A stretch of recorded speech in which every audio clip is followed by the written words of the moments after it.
მოგესალმებით, ეთერშია გადაცემა 360 გრადუსი, მე მისი წამყვანი ემა ტუხიაშვილი.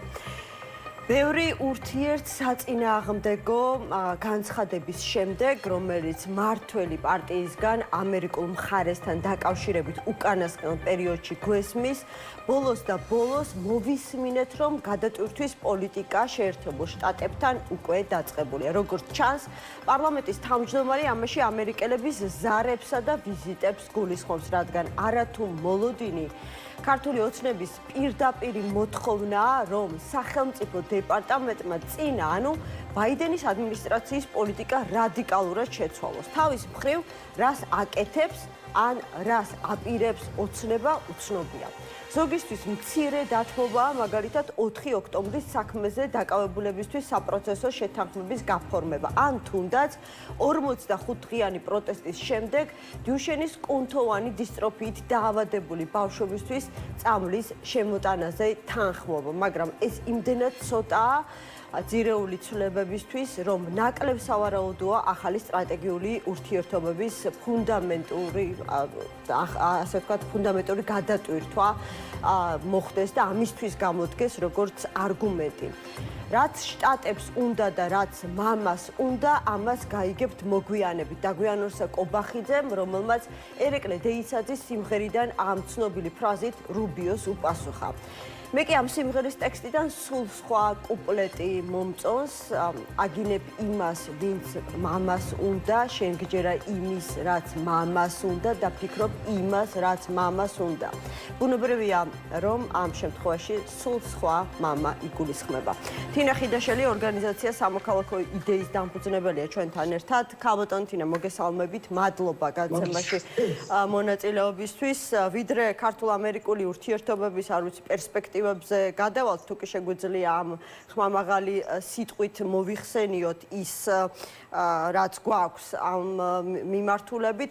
მანამდე ცნობილი გახდა, რომ 11 ივნის საქართველოსთან ევროკავშირის საქართველოს შორის გაიმართება დიალოგი ვიზების საკითხთან დაკავშირებით. ამ ინფორმაციას ავრცელებს რადიო თავისუფლების ჟურნალისტი რიკარდო იოზვიაკი და როგორც წესი, მისი ინსაიდერული ინფორმაცია უმეტეს შემთხვევაში თითქმის ერთ-ერთში მართლდება ხოლმე. ვიდრე აი ამ სავალალო პერსპექტივაზე მიპასუხებთ, იქნებ განგვიმარტოთ, ანუ რა ტიპის დიალოგი იგულისხმება ამაში, ვისთან, დიალოგის შინაარსი როგორი იქნება, რას თუ ქართული ოცნების წარმომადგენლება უნდა მიიღონ ამ დიალოგში მონაწილეობა, მაშინ რას შეეკითხებიან მათ ევროკავშირის წარმომადგენლები და აი დეტალები არის, პროცედურა არის თვითონ ძალიან საინტერესო. მოგესალმებით, მადლობა ეთერისთვის. ცოტა ამაზე საუბარი მე მგონი ცოტა არასწორი იქნება ჩემი მხრიდან, მეთქვა იმისა, რომ გარკვეულწილად გასაგებია ფორმატით, დასაგებია საკითხები, იმიტომ რომ არ ვიცი, თუ საიდუმლო არ არის და არც ერთი ჭეჭით საიდუმლო თავდაეტოვებია ევროპაში, არც ერთი მოთხოვნა, არც ერთი პირობა, რომელიც ქართული ოცნებასთან მიმართებაში აქვს, ის დემოკრატიიდან მიწვია, რომელიც სახელმწიფო პროპაგანდაში განსაკუთრებული ტემპით სწრაფით მონდომებით 2022 წლის შემდეგ მუდმივად საჯარო განცხადებების, ასევე ევროკავშირის სხვადასხვა ორგანოების, პარლამენტის, კომისიის, ეროვნული საბჭოს გადაწყვეტილებების საგანი ეკავა ჩვენ გვქონდა სერიალი დოკუმენტები, ჩვენ თესტებებით ასახავს და სრულყოფილად არის გაწეული. ამიტომ მე მაქვს ვარაუდი, ბუნებრივია, რომ ყველა ამ თემაზე იქნება საუბარი. დღეს არის ცოტათი შეცვლილი ვითარება, ოღონდ ძალიან მინიმალურად, მაგრამ მაინც ცოტათი შეცვლილი ვითარება. უარესობისკენ ქალბატონო თინა? უარესობისკენ ამ შეფასებას არ გავაკეთებ, უბრალოდ თავისთავად როგორც ფაქტი, ისე მივიღოთ, რომ ცოტათი შეცვლილია ვითარება, იმიტომ რომ სრულად ერთუშოროვნად ჩანს, რომ ქართული ოცნება მზად არის რაღაცა ტიპის მემოლოდინი მაქვს, რომ მინიმალური და კოსმეტიკური, მაგრამ მაინც რაღაცა ტიპის დათმობებზე წავიდეს იმისათვის, რომ ამერიკის შეერთებული შტატებთან ოდნავი დათბობა, ურთიერთობების ოდნავი დათბობა მაინც იყოს სახელმწიფო. ჩვენ ყველამ კარგად ვიცით, რომ ქართული ოცნება მუდმივად ატარებს კვლევებს საკუთარი ამორჩევლის, ისევე როგორც ზოგადად მოსახლეობის, იქნება სატელეფონო ფორმით თუ სხვა და ისიც პერიოდულად ჯოლავს ხოლმე ხო ამ კვლევების შედეგები და კარგად ცნობილია ის, რომ ისე ამორჩეველი არ არის მედრედნიერი და კმაყოფილი ყველაფერი იმით რაც ხდება, მათ შორის ევროკავშირის პლანზე ყოველ ჯერზე, როდესაც ქართული ამორჩეველი იბებს ჩვენი ქვეყნის მოქალაქეები იგებენ მორიგი პროგრესი, მორიგი წარმატების შესახებ მოლდოვასთან და უკრაინასთან ევროკავშირის დაახლოებაზე, რა თქმა უნდა, ეს ყოფილები სულ უფრო და უფრო მეტად მატულობს. იმიტომ რომ როგორი თავგადაკეთებული მხარდამჭერიც არ უნდა იყო ქართული ოცნების ხდები, თუ გონება საერთოდ დაბინდული არ აქვს, ხდები, რომ ყოველ ჯერზე, როდესაც უკრაინა და მოლდოვა მორიგი ნაბიჯი დგას, ეს მორიგი ნაბიჯი ჩვენსა და ევროკავშირის შორის აფართოვებს სიცარიელეს და აფართოვებს მოლოდინის რეზერვს, აგრძელებს ჩვენ გზას და არ ამოკლებს ჩვენ გზას ევროკავშირში გაწევრიანებისკენ. და ამიტომ, რა თქმა უნდა, მათი დღეს აი ამ ვითარებაში ამ ფონზე, როდესაც ეს გამოჩნდა რაღაცა ტიპის შესაძლებლობა, რაღაც ტიპის ურთიერთობის გაჩენა ამერიკის შეერთებულ შტატებთან, ევროკავშირის შესაძლოა, ევროკავშირის გაჩნდეს იმისი მოლოდინი, რომ იქნება ამ თვალსაზრისით გარკვეულ დათმობებზე გასულები მოხდეს მათთან. კი ბატონო, აქვე გკითხავთ რა, რაში ჩანს, რომ ქართული ოცნება მცირე, მაგრამ რაღაცა დათმობებზე მაინც წავიდა? ჯერჯერობით არაფერში არ ჩანს, იმიტომ რომ თქვათ იგივე საპროცესო გარიგებები, რომელსაც ჩვენ ვხედავთ ბოლო დღეებში, ეს კარგია, რომ ადამიანები ციხიდან გამოდიან, მე ამას ეკუსტოში არ ვაყენებ ბუნებრივია. მშობლების მოთხოვნის დაკმაყოფილებას მე მაინც ამ რანგში არ გავიყვანდი, იმიტომ რომ ეს არასდროს არ ყოფილა პოლიტიკური საკითხი, ეს იყო მეტად იმ რანგიდან საკითხების, როდესაც ხელისუფლება პროა არავის არ ასმის, არა მხოლოდ თავის პოლიტიკური ოპონენტების, არამედ საერთოდ არავის არ ასმის და ამიტომ ეს წმინდა წყლის პოლიტიკური საკითხი ეს არ ყოფილა შესაბამისად არც რაიმე ტიპის პოლიტიკურ დათმობაზე ამ თვალსაზრისით თავიდან იმაპარაკებს, მაგრამ ისაც ჩვენ ვიყურებთ პატიმრებთან მიმართებაში, ოთხეულის პატიმრებთან განსაკუთრებით, კი, რა თქმა უნდა, შეგვიძლია აღვქვათ, როგორც ერთგვარი ნახევარი ნაბიჯი უკან და ნახევარი იმიტომ, რომ ქართული ოცნება ითხოვს აღიარებას სანაცვლოდ ამ ნახევარ ნაბიჯიან დათმობის გასაკეთებლად. გასაგებია, რომ ეს ძალიან ფორმალურია და არავინ ამას სერიოზულად არ ამბობს, მაგრამ მართლა სჭირდებათ ბუნებრივია სახის შესანარჩუნებლად. მე კი ვიტყოდი, რომ ისაც რომ რეალურად გამოჩნდეს რაიმე დათმობა ამ თვალსაზრისით ამ ნაწილში პატიმრებს რაც შეეხებათ პოლიტპატიმრებს აქ არის სრულად უპირობო ორი ამოცანის შესრულება. პირველი ის რომ ყველა მზიანაღობებიდან დაწყებული ანდროთი გაგრძელებული ყველა ნებისმიერი ადამიანი, რომელიც პროტესტის დროს იყო დაპატიმრებული, გათავისუფლდეს საპატიმროებიდან და მეორე არანაკლებ მნიშვნელოვანი ამოცანა და არანაკლებ პრინციპული ამოცანა არის ის, რომ ხელისუფლება უნდა დაიწყოს რეაბილიტაციის პროცესი, იმიტომ რომ ეს ხალხი კრიმინალები არ არიან და მათ არ უნდა გამოყოთ რაღაცა კრიმინალის ისტორია იმ შემთხვევაშიც კი თუ ისინი გათავისუფლდნენ. ეს აბსოლუტურად უნდა გათავისუფლდნენ არა მარტო პატიმრებიდან, არამედ ყველა იმ საგარეო და სამართლებრივ ადამიანს, რომელიც მათ პოლიტიკური ნიშნით ჰქონდათ დაყენებული. ეს უნდა იყოს სრულად უპირობო და ამ შემთხვევაში ამ პირობის დაკმაყოფილების შემთხვევაში, რა თქმა უნდა, შემიძლია ილაპარაკოთ იმაზე, ქართულსა და რაღაცას მიხვდა და მზად არის, რომ რეალურ დათმობაზე წაყვეს, მაგრამ ამის გარეშე მხოლოდ საპროცესოების ხარჯზე ადამიანების გათავისუფლება კიდევ ერთხელ მე ამას მივესალმები ნებისმიერ ადამიანის პალენე პატიმრის ციხიდან გამოსვლას, მაგრამ ეს რა თქმა უნდა როგორც დათმობა მარტო ნახევარ ნაბიჯია, მაგრამ კიდევ ერთხელ რაც თავში თქვენ სიტყვას გავიმეორებ, რაღაცა პატარა სინათლე გამოჩნდა, ანუ რაღაცა ტიპის კომპრომისის საჭიროების აუცილებლობის განცდა ქართული ოცნების ციხიდან გამოჩნდა და ეს უკვე შეგვიძლია ვთქვათ, რომ უკვე კარგია, მაგრამ ჯერჯერობით არ შეგვიძლია ვთქვათ, რომ საკამარისია იმისთვის, რომ ოპტიმიზმით განვაცხოთ. ქალბატონო თინა, სწორად მიგიხვდით, ანუ მივა თუ არა ევროკავშირი ქართველი ხალხისთვის ყველაზე მტკივნეულ გადაწყვეტილებამდე გულისხმობ ვიზა ლიბერალიზაციის შეწყვეტას და დღეს სხვათა შორის პროგნოზს აკეთებენ უკვე ოპოზიციონერი ლიდერები, რომ წლის ბოლოსთვის ეს პროცესი შესაძლებელია, ასე ვთქვათ, შედგეს, ანუ შეგვიწყდეს ვიზა ლიბერალიზაცია, დიდწილად დამოკიდებულია ამერიკელებთან ურთიერთობის გადატვირთვის პერსპექტივაზე? თუ მაგალითად ევროკავშირი დიახ დიდწილად ნახევარწილად ხა ეს ამას არ ვიტყოდი, მაგრამ დიახ ეს ყველაფერი ერთმანეთთან რა თქმა უნდა ურთიერთკავშირშია, როგორც კი გამოჩნდება სადღაცა სწრაფად ვიზიტარის სინათლე, ამ სინათლეს ყველა უნდა ჩაეჭიროთ, იქნება ეს ევროკავშირის დიდი ბრიტანეთის ყველა. იმიტომ რომ უფრო მეტი ზეტოლით, უფრო მასირებული შოპერით, უფრო კომპლექტური ინგონით, ყველა ჩვენი პარტნიორის და რა თქმა უნდა შესაძლებელია გაცილებით უფრო მეტი შედეგის მიღება, ვიდრე როდესაც საქმეში მხოლოდ ერთი პარტნიორი მოწვია.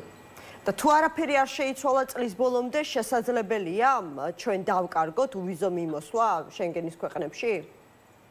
ეს რა თქმა უნდა შესაძლებელია, მაგრამ მე იმედს ვიტოვებ, რომ იმ ფონდზე, როდესაც უნგრეთში ხელისუფლება შეიცვალა და შესაბამისად იმედი მიგვწვა ორბანის ვეტო მოიგრძნება ახალი ხელისუფლების უნგრეთში ახალი ხელისუფლების პირობებში, ეს უნდა ნიშნავდეს იმას, რომ ევროკავშირი დაუბრუნდება პირველ ამოცანად, როდესაც ხელისუფლების პირების, ხელისუფლებაში მყოფი პირების სრულ სანქციებაზე იყო საუბარი, რასაც ვოკავდა ორბანი. და შესაბამისად აღარ დადგება საჭიროება იმისი, რომ ყველა მოქალაქეა საქართველოს მოსახლეობაზე გავრცელდეს სანქციები. ამის შანსი დღეს არის, მე არ ვიცი, როგორია ახალი პრემიერის პოზიცია საქართველოს შემოქმედებაში, მაგრამ ბევრი ლაპარაკა საკუთარ პოზიციაზე, მაგალითად უკრაინასთან დაკავშირებით, რუსეთთან დაკავშირებით, სხვა საკითხებზე. იგივე მოლდოვასთან, სომხეთთან მიმართებაში ვიცით რომ ეს პოზიციები, მას საქართველოს ჯერჯერობით ეს არ საუბრია, მაგრამ იმედი დავიტოვოთ, რომ ორბანის ვეტოსთან დაკავშირებით მას იგივე პოზიცია ექნება, რა თქვა, არასდროს გადაწყვეტილებებთან, რომელსაც პრემიერი ორბანი იღებდა მანამდე. და ეს იქნება გარანტია იმისი, რომ აღარ იკახება საჭიროება, აღარ დადგება საქართველოს მოსახლეობისთვის უძო რეჟიმის გაუქმების და სრულფასოვანი მასშტაბური ოპერაცია შეუძლია, სანქციების ოპერაცია შეუძლია ევროკავშირის განახორციელოს ჩინეთს. თქვენ ორი ძირითადი, ასე ვთქვათ, გარემოება დაასახელეთ, რის შემდეგაც შესაძლებელია ახალი პარტნიორული ურთიერთობების აწყობა ამერიკის შეერთებულ შტატებთან. ეს არის პოლიტიკური პატიმრების გათავისუფლება, დავაზუსტებ უპირობოდ, იმიტომ რომ საპროცესო შეთანხმება გარკვეულ პირობებს გულისხმობს, რაც ზოგისთვის მიუღებელი აღმოჩნდა. მიუხედავად საპროცესო შეთანხმება თავისთავად შეიძლება გაფორმდეს, თავარი არის რომ თავარი ამოცანა არის რომ ამ ადამიანების რომ ეს ადამიანები რომ უდანაშაულები არიან, ეს უნდა დადასტურდეს. ამიტომ მაგალითად ჩვენ გვაქვს საპროცესო შეთანხმება აღიარების გარეშე, ესეთი ფორმა არსებობს ეს კანონმდებლობაში ერთის მხრივ და მეორე მხრივ კიდევ უფრო განმეორებით, რომ აუცილებელია რომ დაიწყოს მათი რეაბილიტაციის პროცესი და ის პარალელურად რომ ისინი გათავისუფლებიან, უნდა მოხდეს მათი სრული რეაბილიტაცია, მათი უდანაშაულობის დადასტურება. ხო, მაგრამ რამდენად წავა ქართული ოცნება მათთვის ესოდენ მტკივნეულ პოლიტიკურ ნაბიჯზე? მე ამაზე არ ვსაუბრობ, ისინი წავლენ თუ არ წავლენ, თქვენ მეკითხეთ რომ რა ჩაითვლება, ეს ჩაითვლება მათი მხრიდან დათმობა. ეს არის დათმობა, თემამდეში დათმობა ის არის, როდესაც ნაბიჯს გავ და არა ის, როდესაც საკუთარი კომფორტის ზონაში რჩებით. საკუთარი კომფორტის ზონიდან რომ გამოდიხარ, ეს არის დათმობა. სხვა შორის პოლიტპატიმრების საკითხი აისახა შესწორებაში, რომელიც თავდაცვის ავტორიზაციის აქტში შევიდა, აქ ასევე არის საუბარი, რომ გამოკვლეულ იქნას რუსეთის და ჩინეთის გავლენისა და თანამშრომლობის, ასე ვთქვათ, პოტენციური შესაძლებლობები საქართველოში. ქართულმა ოცნებამ ძალიან, ესე ვთქვათ, აგდებით შეხედა ამ ბოლო ცვლილებებს, მათ თქვეს, რომ ეს კინო ბევრჯერ აქვთ ნანახი, ალბათ შარშანდელი შემთხვევა გაიხსენეს, მაშინაც იყო მსგავსი შინაარსის შესწორებები ინიცირებული, უბრალოდ შესული ამ აქტში. ეხლა რა პერსპექტივა აქვს ამ შესწორებებს, რომ რეალურ ქმედებებად ვიხილოთ ამერიკის შეერთებული შტატების მხრიდან? ძალიან დამოკიდებული იქნება იმაზე, თუ როგორ განვითარდება ის პროცესი, რომელიც ამ რამდენიმე წელიწადში დაიწყო ქართულ-ამერიკულ ურთიერთობებში. ქართული ოცნება რეალურად მზად არის რაიმე ტიპის რეალური შინაარსიანი ცვლილებები გავიდეს საკუთარი პოლიტიკის კორექტირების, როგორც ამერიკის სახელმწიფო პრეზიდენტი მარკო რუბიოს სამართლიანად და ძალიან სწორი ტერმინოლოგიის გამოყენებით განაცხადა კონგრესში მოსვლით საქართველოს დაკვირვება პოლიტიკის კორექტირება და სჭირდება პოლიტიკური ორიენტაციული ცვლილების განხორციელება. ამ შემთხვევაში, რა თქმა უნდა, აღარც ამ ცვლილების ავტორიზაციის აქტში ამ ცვლილების განხორციელების საჭიროება აღარ დაწყება. თავიდან ბოლომდე ეს პროცესი არის პირობითი, ყველაფერი ერთმანეთთან დამოკიდებული ვნებრივია. სანატორი რომელმაც გასულდეს დაბლოკამდებარი ავტოცილობიც აღარ არის ერთმანეთი. ბევრი ადამიანი ამას ოპტიმიზმით უყურებს, მე ერთი არ ვუყურებ, არ აქვს მნიშვნელობა ის პირადად სამეჩერება თუ არა. მაინც შეიძლება გამოჩნდეს, იმიტომ რომ როგორც მახთან მოახერხა ქართულმა ოცნებამ ურთიერთობის დამყარება რაღაცა დაჭერა ნახევარ შეიძლება მეტი გადაჭერა რომელიც პასანატორთან ამიტომ ამიტომ რომ 100% რამე გარანტირებულია მაგრამ ის რაც შეიძლება 100% ვთქვათ არის ის რომ PNS პროცესი პიტერ ანდრიოლის ორჯერ ვიზიტი საქართველოში მისი ჩასვლა ანაკლიაში ამის საჯაროდ დემონსტრირება რომ ის ანაკლიაში ჩავიდა და შეფერონის სამეფოს სამთავროს ინტერესი ანაკლიაში შემდეგ სახელმწიფო მდივანრების ეროვნულ შტატის საქართველოში მეორე ვიზიტი ამის ხოლმე დაცოლებული საჯარო განცხადებები გახდეს რომ მანამდე ეს ცელდებოდა რაღაცა ერთფაზიანი განცხადება რომ შეხედრო შეიძლება მხარები გაიშალონ და მორჩა არაფერი არ წევახები ეხლა შევხედოთ უკვე ძელში ნაციან განცხადებებს საუბარი არის პირობებზე საუბარია ყველა პრობლემის აღიარებაზე რომელიც საქართველოს ქვეყანა დააყენა და ამის გამოსწორების აუცილებლობაზე შემდეგ ხედავთ უკვე კითხვა პასუხს კონგრესში სახელმწიფო მდივნის სადაც ის პირველად ტრამპის ადმინისტრაციის ხელისუფლებაში მოსვლის პირობებში და ამის შემდეგ პირველად ასეთი მაგალითები განცხადება კეთდება საქართველოს თავზე არც პრეზიდენტ ტრამპს არც იმეჩვა საქართველოს მანამდე განცხადება არ გაუკეთებია და ამის შემდეგ რეგისტრირდება ავტორიზაციის აქტში ეს ცვლილება სწორედ რესპუბლიკელი კონგრესმენების მხრიდან ეს რა თქმა უნდა არ არის შემთხვევითობა და არ არის დამტყრობა ეს არის ერთიანი სტრატეგიის ნაწილი, როდესაც ყველაფერი ფონდია დამოკიდებული, ამიტომ მოდით ზუსტავი ოპტიმიზმი დავიტოვოთ, რომ რაღაცა გაიგე ქართული ოცნება, მთელი ამ პროცესსა და კომუნიკაციიდან და პოლიტიკის კორექტირებას მოახდენს. მე არ ვარ ოპტიმიზმით არ ვიყურებ ამ პროცესს, მაგრამ კიდევ ერთხელ ზუსტავი იმედი დავიტოვოთ, რომ იქნებ რამე გაიგოს, თუმცა ის ყველაფრის განაცხადი არჩევნების მიმართ ორი დღეების სწორედ ეს სხვადასხვა ფორმით ისევ რაღაც შეურაცხყოფის რეჟიმში ამერიკის შეერთებული შტატების ადმინისტრაციაზე ლაპარაკი რომ რაღაცა სამშობლოში ლაპარაკებიან და საშუალებები გამოგოყოლებენ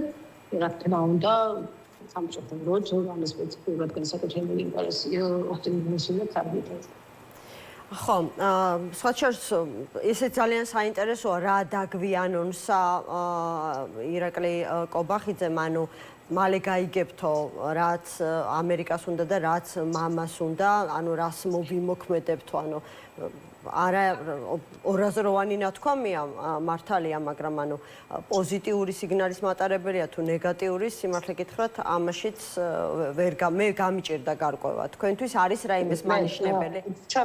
ჩემთვის ეს არ არის პოზიტიური სიგნალი, იმიტომ რომ პოზიტიური იყოს უფრო მეტ სიტყვა ბუნებრივია, იმიტომ რომ ის ინტერესია თუ კი შუმების უძადარიან ის ინტერესია, რომ შეიძლება სწრაფად მოხდეს ამ ფეთონების კორექტირება და განახლება, მაგრამ ვინაიდან ის ამას არ აკეთებს, ეს ნიშნავს ერამეს, ერთი ანონას რომ დაწყვეტილება არ აქვს მიღებული და მასლა პირდაპირ მნიშვნელობით მამას ევედებიან, ანუ ბიზნესის ევედებიან გასეთყვი. მეორე შემთხვევაში შეიძლება ნიშნავს ის რომ პრობლემები მოხდება, არაფერი არ მოხდება, ამიტომ ეს რომელიც არ უნდა იყოს აქედან სიმართლე, ეს არ არის წავისწრე. ხო, რეალურად ხო გასაგებია რა აწუხებთ ყველაზე მეტად ბაიდენის ადმინისტრაციის დროს მიღებული გადაწყვეტილებებიდან, ანუ სანქციების მოხსნა და შესაბამისად ჩემი აზრით და ჩემი ინფორმაციით მათი პირობა იყო რომ ყველაფერს წავიდნენ, ანუ ყველა პირობა დააკმაყოფილებდნენ რაც ვაშინგტონი ამას აკოპიოზის იმ შემთხვევაში თუ ჯერ მოხდება სანქციების მოხდა და განსაკუთრებით ბიზნესში დაწესებული სანქციის მოხდა. ხო, ყველას თავისი მამა ყავს ფაქტია. ყველას თავისი მამა ყავს და ყველა თავისი მამის კარნახით. ყავს მხოლოდ სამწუხაროდ. კი ბატონო. ხო, აი თქვენ თქვით რომ ყველაფერი მართლაც ქართული ოცნების ხელშია, მხოლოდ მათ შეუძლიათ ამ ვითარების ყველაფერი არ არის ქართული ოცნების ხელში, არ არის, იმიტომ რომ ისინი ძვირფას დროს აკარგინებენ ქვეყანას და კარგავენ, იმიტომ რომ ჩვენ ახლა რეალურად ვდგავართ მომენტის წინაშე, როდესაც აგრეთვე მაღალი ალბათობით რამოსვლით მიიღებენ გადაწყვეტილებას ევროკავშირში მოლდოვასთვის და უკრაინისთვის დაახლოებით გახდის რეალურად მათი ევროკავშირში ინტეგრაციის პროცესი დაიწყება, ანუ კარგი გაიგება და ისინი უკვე რეალურად ბოლო ეტაპზე გადავლენ. აქედან ძალიან ცოტა დროა, იმიტომ რომ უკრაინაში როგორი მონდენებულია ორივე ქვეყანა უკრაინა და მოლდოვა დაწესებულია, რომ ის ბოლო რეფორმების ეტაპი, რომელიც აუცილებელია, ძალიან სწრაფად განხორციელდება. აგერ ჩვენ დღეს ვახეთ ქალბატონი მეცოლას ვიზიტი მონტენეგროში პარლამენტში მის გამოსვლა, სადაც რომელიც იყო სუპერ ოპტიმისტური იმაზე, რომ მონტენეგრო 2027-ში მაღალი ალბათობით ევროკავშირის წევრი გახდება უკვე. ანუ ყველა ის შესაძლო ჩაბმა, რომელსაც საქართველოს უნდა ჩაბმოდა, იქნებოდა ეს დასავლეთ ბალკანეთის რომელიმე ქვეყანა, იქნებოდა ეს მოლდოვა, უკრაინა, საქართველოს სამეურნეო სხვა, თანდათანობით ცილდება. ამიტომ ესე არ არის, რომ ყველაფერი თბილისის ხელშია. ჩვენ შეიძლება მივიდეთ იმ მომენტამდე, როდესაც ჩამოbrunება უბრალოდ შეუძლებელი გახდება იმის მიუხედავად, რა გადაწყვეტილებას მიიღებს თბილისი. აბა კიდევ რისი გაკეთება შეუძლია? მე სიმართლე გითხრათ, ვიგულისხმე ოპოზიცია. დროის ამბავია, სწრაფად უნდა მოხდეს ეს ყველაფერი, სწრაფად უნდა მოხდეს თუ რამე გვინდა, იმიტომ რომ უბრალოდ შეიძლება დრო ისე გაგვეყაროს ხელიდან, რომ ვეღარ დავეწევთ. ხო და აი რა ხელეწიფება, რა შესაძლებლობები აქვს ახლა ოპოზიციას და ამ შესაძლებლობას არ იყენებს. ახლა მოგიხსენებათ თქვენ, რომ ასრთა სხვადასხვაობა კი არა, დაპირისპირება მოყვა იგივე სახელმწიფო დეპარტამენტის დელეგაციის ვიზიტთან დაკავშირებით საელჩოს მიერ გავრცელებულ განცხადებას, სადაც ნათქვამი, რომ ასე ვთქვათ, აუცილებელი არის, რომ ფუნქციონალური იყოს ოპოზიცია, ყველა თავისებურად გაიგო და ახლა მიდის საუბარი იმაზე, რომ ვიღაცა თურმე პარლამენტში შესასვლელად იპარება და პირდაპირ უთხრეს დელეგაციის წევრებმა ოპოზიციას შეხვედრებზე, რომ ბოიკოტის არ არის, ასე ვთქვათ, რელევანტური გზა ხელისუფლებასთან ბრძოლის და თავი უნდა დაანებონ ბოიკოტის გზას. შეუძლია ოპოზიციას რაიმეს გაკეთება და არ აკეთებს? ო, დაიწყებია ხა თავარი ის გაკეთება შეუძლია, ერთმანეთთან ბატონობას თავი დაანებონ და არ დაკარგონ თავარი სამისდა. რომ ქვეყანა გადასარჩევით. 24 საათი ტელეკამერების წინაშე განან და იმაზე საუბრობენ, რომ ქვეყანა იღუპება, ქვეყანა გადასარჩენდა სინამდვილეში რეალურ ცხოვრებაში. ეს პროგრამა რომ ერთმანეთთან დატოვებით არიან ძირითადად დატოვებული და სამწუხაროდ 24 წლის არჩევნებით შორს არ იყო ამიდან, როდესაც ოპოზიციაში არსებობდა თავარი მამოწინებელები იდეა იმის შესახებ, თუ ვინ იქნებოდა პირველ ადგილზე ოპოზიცია და არავის თუ ვინ მოიგებდა არჩევნებს. ეს რეალობაა და ვიცით ყველამ ძალიან კარგად და ეხლა რამდენი საუბარი ტრენჭენ კამერების წინაშე ამ უბედურებას ისინი ვერ დაექცევიან, მაგრამ მე არ მინდა რომ მუდმივად მხოლოდ იმაზე ვაპარაკობდეთ ვინ რა შეცდომა დაუშვა გუშინ წინ და კიდე იმის ხომ კიდე ახლა გადასარჩენი და უნიკალურ დროს ყარგავთ და უნიკალურ შესაძლებლობას ყარგავთ ქვეყნის მონალისთვის რეალური შანსის მიცემის და ამიტომ მე ვფიქრობ რომ ქვეყნის გადარჩენის მიზეზმა უნდა ზრუნოს ყველა იმ პიროვნულ რა ვიცი დატოვებებს თუ ერთმანეთთან დაპირისპირებებს თუ ერთმანეთის ვერაპანას რომელსაც ყოველდღურად მიყურებს. მე არ ვიცი ოპოზიციას უკვე აღარ ვიცი რა შეუძლია სიმართლე გითხრათ და უნდა იქნება როგორი ცევიან და რა საფესად ჩვენებენ ამ ბოლო წლების განმავლობაში, მაგრამ მეორეს მხრივ ვიცი ის რომ ციდან არაფერი და არავინ არ ჩამოგივარდება. პოლიტიკური სპორტი ისეთია როგორიც არის პოლიტიკური და ისეთი ხომ როგორიც ყავს. და უნდა მოვახერხოთ ყველა მისად ჩვენ მოქალაქეებმა საქართველოში უნდა მოვახერხოთ რომ ამ ადამიანებს რომლებსაც აქვს პოლიტიკური ამბიციები ეს ამბიციები ქვეყნის სამსახურში ჩავაყენებინათ. მათ ეს შეუძლიათ, მათ აქვს ამის ინტელექტუალური შეუძლებლობა, არავითარი პრობლემა არ აქვს გაიაზრონ, გაახსოვიერონ გააცნობიერონ ის პრობლემები, რომლის წინაშე ქვეყანა დგას, ეს ძალიან კარგად იციან. არც გამბედაობის პრობლემაა ოპოზიციაში. ძალიან ბევრი, ძალიან გამბედავი ადამიანია ოპოზიციაში. არც ბრძოლის უნარიანობის პრობლემაა. უბრალოდ არ ვიცი და ჯანდაბაჭებს როდის ვთქვი ამ გამეთქმისთვის, რომ ვერ ახერხებენ აი ამ ძალიან სერიოზული ინტელექტუალური რესურსით, რომელიც ოპოზიციურ პარტიებშია, ძალიან დიდი გამბედაობის, ძალიან დიდი გამძლეობის და ბრძოლის უნარიანობისთვის თავის მოყრას და პოზიტიური ენერგიის მიცემას ქვეყნის სამსახურში. აი ეს არ ვიცი, ვერ გავიგე რა არის ის ბოროტება, რომელიც ამას აჩერებს და ხელს უშლის.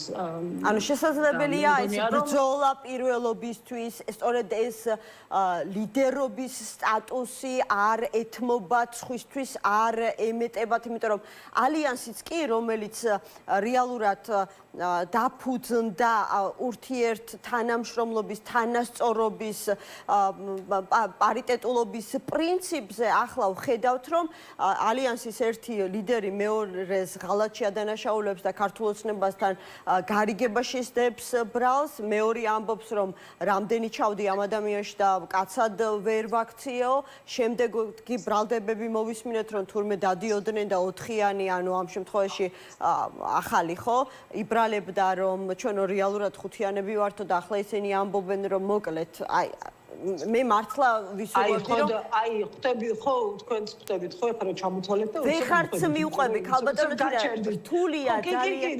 კი, ძალიან რთული.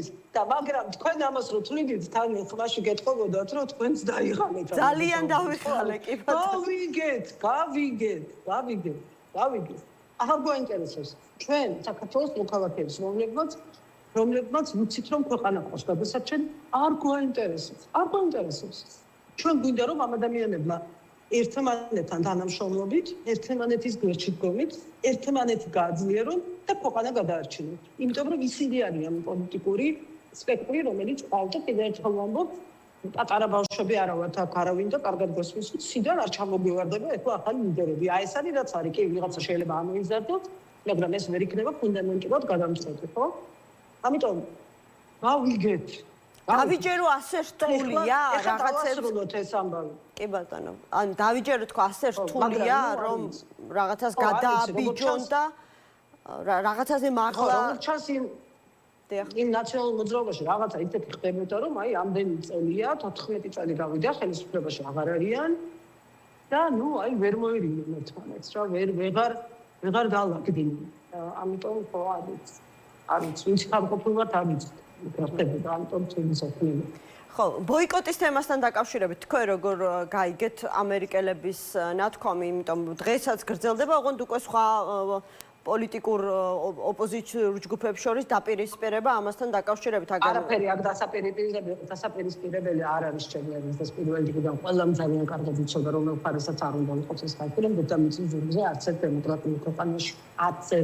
დემოკრატიულ ქვეყანაში არავინ არ ეტყვის ჩერსეთი არ ეთქვის სხვა ქვეყნის პოლიტიკური პარტიის წარმომადგენლებს ბოიკოტი და გამოხატცხადნენ თუ არა, ეს არის განსხვავება დემოკრატიული პოლიტიკური პარტიებსა და ტოტალიტარულ სახელმწიფოებს შორის. პუტინის რუსეთი თუ არ არის, რომ რაღაცა დავალებები გასცენ პარტიებზე და მეორეს მხრივ არჩევნები არის და პარლამენტში ბრძოლა არის პოლიტიკური ბრძოლის ყველაზე უფრო ცნობილი, ლეგიტიმური და მიღებული ფორმა დემოკრატიაში და შესაბამისად პარლამენტს ბოიკოტი გამოუცხადეთ, რომ თუჩაში გადიდა მხოლოდ ექსკლუზიურად თუჩი დამოძელეთ, რომ ამას არავინ არ ეთყოდათ, მათ ამერიკელი და არც ევროპელი, არც ერთმანეთს. ამიტომ ეს ზღაპრები არ არის საჭირო. გასაგებია პარტიების ნაწილმა ეს არჩევანი გააკეთა და ეს არჩევანი ამ არჩევანზე პასუხისმგებლობა უნდა ატარონ. მორჩა შეეშალათ, შეიძლება თქვა და ბოდიში მოიხადონ. დღესაც თქვენ რომ ესე იყო, შეინარჩუნონ ეს პოზიცია. მაგრამ ესეც წარსულის ფურცელია, ესეც ჩავლილი ფურცელია. ჩვენი ქვეყნის მოქალაქეებს აინტერესებთ ის ხვალ რა იქნება და არა ის გუშინ წინ პარლამენტში რომ შევიდნენ, არ შევიდნენ, ვინ რა უთხრათ და ყურში არ ჩაჩვენებთ. ჩვენ არ გვჭირდება პოლიტიკოსების ჭორაობა. პოლიტიკოსები არ არსებობენ იმიტომ, რომ მოსახლეობასთან იჭორავენ. პოლიტიკოსები არსებობენ იმისთვის, რომ პოლიტიკა აკეთონ. გადაწყვეტილებები მიიღონ. ამ გადაწყვეტილებებზე პასუხისმგებლობა ატარონ. მე არ ვარ ბოიკოტისტი, არასდროს არ ყოფილვარ, ყველამ კარგად იცით, არასოდეს ჩემი ცხოვრების მანძილზე, მაგრამ ატიცემ ყველას არჩევანს და ძალიან ბევრი მისხობს ეხლა გავიმეორებ იმ ვითარებაში, რომელიც ეგეც უბრალოდ შეიქმნა, მეთანხმებოდი თუ არ მეთანხმებოდი ამის მიუხედავად, აბსოლუტურად 100%-ით მესმის, რატომ მიიღეს ბოიკოტის გადაწყვეტილება. არის მომენტი, როდესაც სასოწარკვეთად ჯობინის და თვლი რომ ნუ აზრი არ აქვს რაღაცა. ეს სულ დასაგებია, ოღონდ ეხლა ატარონ ეს პასუხისმგებლობა და გააგრძელონ ცხოვრება და პოლიტიკური ბრძოლა. არ არის ეს რევიზიების საჭირო 20 წლის მერე იმისი, რასაც ვერაფერი ვეღარ შეიცვალა. კი ბატონო. მადლობა, ძალიან დიდი მადლობა თინა ხიდაშელს, ორგანიზაცია სამოქალაქო იდეის დამფუძნებელი თავდაცვის ყოფილი მინისტრი იყო ჩვენი გადაცემის სტუმარი მამუკა კაციტაძე, ძლიერი საქართველოს ლელოს ერთ-ერთი ლიდერია ჩვენთან ერთად. მოგესალმებით გადაცემაში მონაწილეობისთვის. მოკლედ მას შემდეგ რაც თქვენმა პარტიის წევრებმა გააკეთეს განცხადება, რომ ამერიკელებთან შეხვედრის შემდეგ აი ესე ნათლად და არაურაზროვნად დაინახეს ჩვენი პარტნიორების სურვილი, რომ ოპოზიციამ თავი დაანებოს ბოიკოტს, ძლიერდება ეჭვიანობა ლელოს მიმართ, იმასთან დაკავშირებით, რომ შესაძლებელია, მოდი სიტყვით ვიტყვი, რა თქვა ნიკა გვარამიამ, ამასობაში ერთი პარტია პარლამენტში დაბრუნებას ჩალიჩობს და იგონებს, რომ ამერიკელებმა ასე გვითხრეს. რა თქმა უნდა, ხა ერთი არის უკვე ალიანს მიღმა მყოფი, ვისაც ჰქონდა შესაძლებლობა პარლამენტში შესული და ბუნებრივია, ხა გამორიცხვის მეთოდითაც რო წავიდეთ, მხოლოდ თქვენ ხართ. რა ვიცი, საიდან რა საფუძველი აქვს მის და სხვების ასეთ განცხადებებს? მოგესალმებით, ემა, მივესალმები ტელემაყურებელს. გულწრფელად გეტყვით, როცა თქვენთან მოვდიოდი, ვფიქრობდი, რომ ამ თემაზე ალბათ აღარ გვექნებოდა საუბარი, იმიტომ რომ ჩემი აზრით ლელოს წარმომადგენელთა მხრიდან საკმარისზე მეტად გაეცა პასუხი ამ ინსინუაციებს, რომლებიც აბსოლუტურად არაფრისგან წარმოიშვა, მაგრამ რადგან თქვენ გამოცდილი ჟურნალისტი სტუმრად მიწვეულს მეკითხებით ამის თაობაზე, ესე იგი ეს თქვენი ინტერესს წარმოადგენს გარკვეული ნაწილის ინტერესსაც და ასე შემდეგ. რა შემიძლია თქვა? ერთ-ერთი ოპოზიციის ერთ-ერთი ლიდერი, ანუ თან ეჭვი კი არ გამოთქვამს, ანუ ფაქტობრივად მტკიცებით ფორმაში საუბრობს, დიახ? ემა პირდაპირ გეტყვით რა, ეგ რომ მარტო ოპოზიციის ერთ-ერთი ლიდერის აზრი იყოს, პირდაპირ გეტყოდით, რომ პასუხს არ ვცემ მეთქი. მაგრამ ეგ რადგან თქვენი კითხვა, როგორც ჟურნალისტის და პლუს საზოგადოებაში შეიძლება ჯერ კიდევ არსებობს, იმიტომ ვცემ პასუხს ამ თქვენს კითხვას. პირველ რიგში რა მინდა გითხრათ? მე მაინც ველოდი რა, რომ ეს კითხვა დაისმებოდა. ძალიან საინტერესოა. აი აქ მაქვს ზუსტად ის დოკუმენტი, რომელიც ამერიკის საელჩომ და ასე ვთქვათ, გამოაქვეყნა, როცა 25-28 მაისს ვაშინგტონიდან ჩამოსულმა მაღალი რანგის დელეგაციამ შეხვედრები გამართა ხელისუფლებასთან და ოპოზიციასთან. ოპოზიციასთან გამართა 4-ვე სუბიექტთან, ვინც 24 წლის არჩევნებში, გაყალბებულ არჩევნებში გადალახა ბარიერი და მათ შორის ბუნებრივია შეხვდა ლელოს წარმომადგენლებსაც. რომ არ გამოვიდეს, რომ ლელოს რაღაცა მოელანდა, მოეჩვენა, ესე არ უთქვამს და ასე შემდეგ, თუ ნებას მომცემთ, ეს ძალიან ცოტა დროს დაიკავებს. პირდაპირ ეთერში წავიკითხავ იმას, რაც არის ნათქვამი ამერიკის საელჩოს სპეციალურ განცხადებაში. დიახ, ოპოზიციასთან მიმართებაში. დელეგაციამ მოისმინა შეშფოთება ოპოზიციური პარტიების მიმართ მოპყრობის შესახებ 2024 წლის ოქტომბრის შემდეგ, მათ შორის საკონსტიტუციო სასამართლოში მიმდინარე საქმისა და არსებული პოლიტიკური გარემოს შესახებ. ეს არის პირველი აბზაცი და მეორე აბზაცი. დელეგაციამ მათ გაუზიარა შეერთებული შტატების პოზიცია საქართველოს დემოკრატიულ ინსტიტუტებში ოპოზიციის მონაწილეობის შესახებ, ფუნქციონალური დემოკრატია საჭიროებს პოლიტიკურ ოპოზიციას, რომელიც სახელმწიფო ინსტიტუტებთან ურთიერთობს იმ მოქალაქეების ინტერესების წარმოსაჩენად, რომლებმაც მას ხმა მისცეს. პოლიტიკური სტაბილურობა და ოპოზიციის რეალური წარმომადგენლობა იმ ფაქტორებს შორისაა, დააკვირდით, იმ ფაქტორებს შორისაა, რომელიც საქართველოს ამერიკული ინვესტიციებისთვის უსაფრთხოების სფეროში თანამშრომლობისა და გრძელვადიანი სტრატეგიული პარტნიორობისათვის სანდო პარტნიორად აქცევს. ეს არის ოპოზიციასთან მიმართებაში ორი აბზაცი. პირველზე ლაპარაკია შეშფოთება, რომ კრძალავენ პარტიებს, იჭერენ ლიდერებს და ასე შემდეგ და მეორე აბზაცში საუბარია იმაზე, რომ ფუნქციონირებადი დემოკრატია საჭიროებს ოპოზიციის ჩართულობა სახელმწიფო ინსტიტუტში. ეხლა რაც შეეხება ინსინუაციას, რომ ამის უკან დგას, რომ რაღაც ლელოს უნდა სადღაც შევიდეს, გამოვიდეს, რაიმე შთაბეჭდილება თქვენ სამწუხაროდ მე ტელემაყურებლების ასე პირდაპირ ახლა აქედან ვერ ვიგებ, თუმცა ბევრს ვხვდები და ბევრს როცა ვესაუბრები, ნათელი ხდება ყველაფერი. თქვენ დაგჭათ რამე ამ დაგვარი შთაბეჭდილება, რომ ლელოს ჯერ ესეთი ლელოს ცალკე აღებულს ვინ კითხავს, როცა ამერიკის შეერთებული შტატების ოფიციალურ დოკუმენტში წერია ის, რაც წერია. ახლა რაც შეეხება რატომ მოხდა ეს ინსინუაცია ჩემის აზრით? და ეს მე მგონი თქვენთვის იქნება საინტერესო და საინტერესო იქნება ტელემაყურებლებისთვისაც. გამომდინარე იქიდან, რომ აი თქვენ ამ განცხადებაში წაიკითხეთ, გაიგეთ, დაინახეთ განწყობა, რომ ასე ვთქვათ, ოპოზიციის ერთის მხრივ შეშფოთება, ერთის შეშფოთება, რომ არ უნდა განდევნო ოპოზიცია და არ უნდა გააუქმო და ასე შემდეგ და მეორე მხრივ საჭიროება. ხო, ნახეთ, სად უნდა იყოს შენი ამომრჩევლის ინტერესების გამტარებელი, ხო?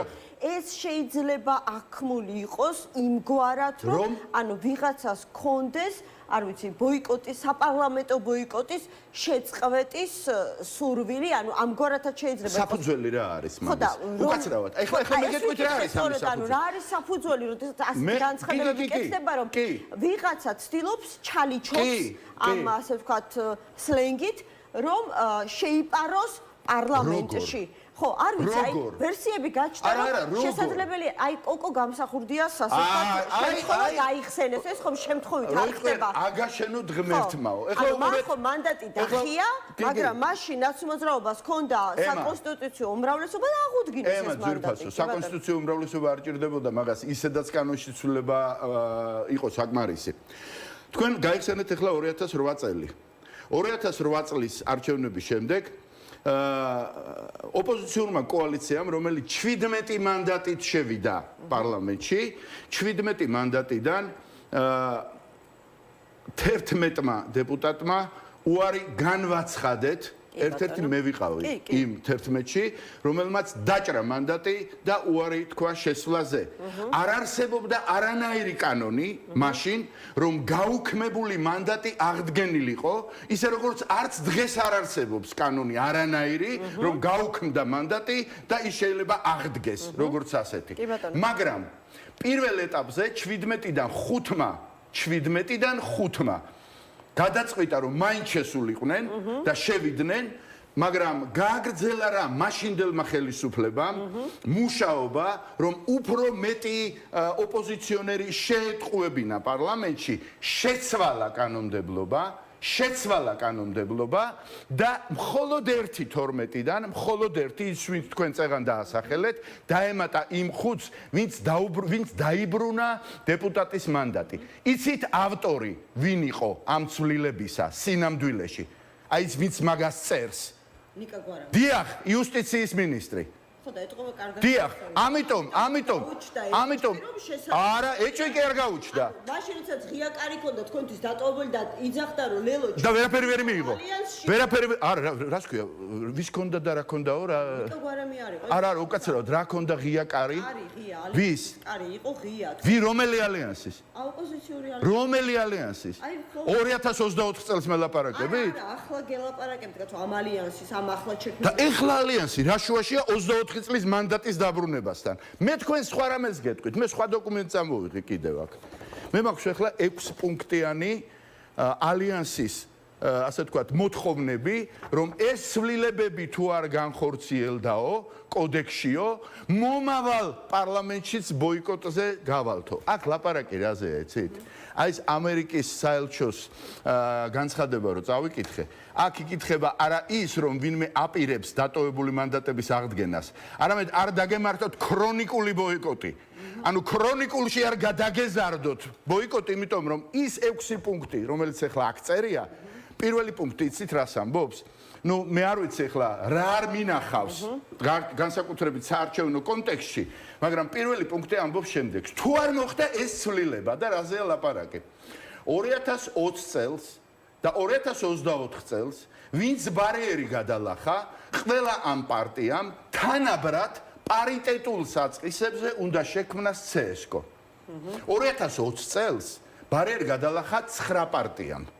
2024 წელს ბარიერი გადალახა 5 პარტიამ. ანუ ჯამში არის 14 პარტია. ამ 14-დან 3 პარტია მეორდება. ანუ ოცნება, ლელო და ნაციონალური მოძრაობა 20 წელსაც გადალახული ქონდა და 24 წელსაც. ანუ 3 უნდა გამოვაკლოთ იმ 14-ს. 14 პარტიიდან ერთია ქართული ოცნება და 10 არის სხვადასხვა ტიპის ოპოზიცია და ისინი გვეუბნებიან თუ 11 კაციანი CSKO არ შეიქმნა სადაც ერთია ოცნება და 10 ოპოზიცია ჩვენ ამ არჩევნებში მონაწილეობა ან თქვენ ხედავთ ქრონიკული ბოიკოტის საფრთხეს ხედავთ ანუ როცა ისინი ხედავენ თქვენი პარლამენტში დაბრუნების საფრთხეს თქვენ აქედან ხედავთ მათი მხრიდან ქრონიკული ბოიკოტის საფრთხეს ეს დოკუმენტი უსწრებდა იმ შეხვედრას ამიტომ როდესაც ჩამოვიდნენ ადამიანები მოისმინეს როგორ დევნიან ოპოზიციურ პარტიებს აუქმებენ საკონსტიტუციო სასამართლოში აქვს საქმე, საპატიმროებში აქვს ზოგი დაჭერილია, ზოგი დასაჭერად გამზადებული და ამის მიუხედავად კიდევ ახალი არჩევნებისთვის მზადდება ესეთი ტიპის წინაპირობა, რომელიც უფრო საბაბია ბოიკოტზე წასვლის და არა მიზეზი, ნუ გეუბნებიან რომ კარგია, გასაგებია ბოიკოტი, მაგრამ ეხლა ქრონიკულში ნუ გადაგეზრდებათ ეს ყველაფერიო. ეს იმიტომ,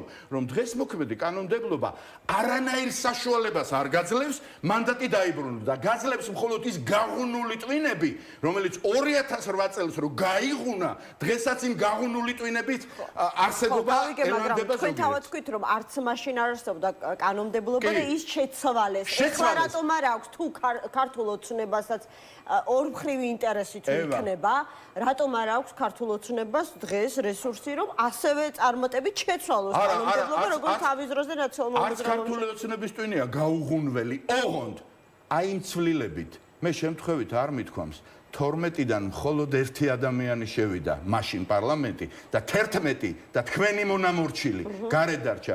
გინდათ კიდევ ერთი რამ გითხრათ? თქვენთვის და ტელემაყურებლისთვის საინტერესო. აი მაშინ როცა ამ კანონის სრულების მიუხედავად შემოგთავაზეს, შემოდით და აღგიდგენთ პარლამენტსო, მე და არ მერიდება ამის. აი პირდაპირ ვამბობ ეთერში. მე მამუკა კაციდაძეს, მაშინდელმა ხელისუფლებამ, ორი უახლოესი მეგობარი, ორი შვილის ორი ნათლია, დამიჭირა მოგონილი ტყუილით, მოგონილი ბრალდებით. დავბრუნდი თბილისში, არ ვიყავი, დასავლეთ საქართველოში ვიყავი და როცა გავიკითხე რა გინდათ მეთქი, პირდაპირ შემომითვალეს. შედი პარლამენტში და გამოუშვებთო. იცით ჩემგან რა პასუხი მიიღეს? არ შევალ პარლამენტში და ყავდეთ ციხეში მეთქი. და ყავდა და საპროცესო შეთანხმებით შემდეგ გამოვიდნენ ისინი.